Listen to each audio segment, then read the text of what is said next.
In today's video, I'm going to teach you how to validate a signed PDF in Adobe Acrobat Sign. When you receive a signed PDF, you need to know the signature is genuine and the file hasn't changed since it was signed. Acrobat and Acrobat Reader verify this using the signer's digital certificate and a built-in integrity check. Open the signed PDF in Adobe Acrobat or Acrobat Reader. Click the signature field to view details, then open the Signatures panel. If you don't see it right away, look for the Signatures option in the interface or the left side panels. From its Options menu, choose Validate Signatures.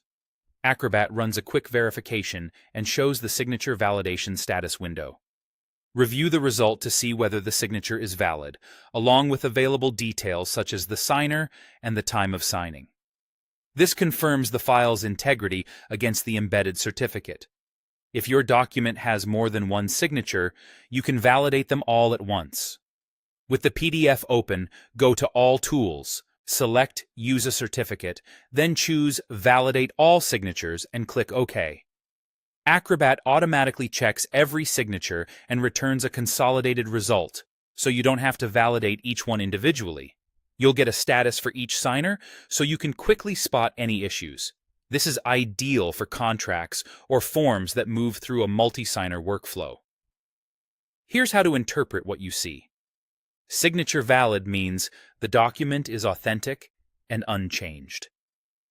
Signature unknown usually means the signer's certificate isn't trusted on your system yet. The signature may still be legitimate. It just isn't recognized by your current trust list.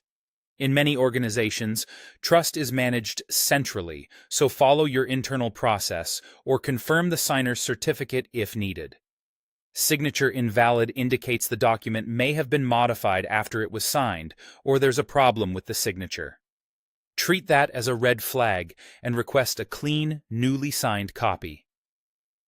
Behind the scenes, Adobe determines validity by checking whether the certificate is trusted, whether it's current and not revoked, and whether the document contents match what was signed. Keeping Acrobat or Reader up to date ensures you have the latest trust settings and validation logic, and that's the simplest way to validate a signed PDF in Adobe Acrobat.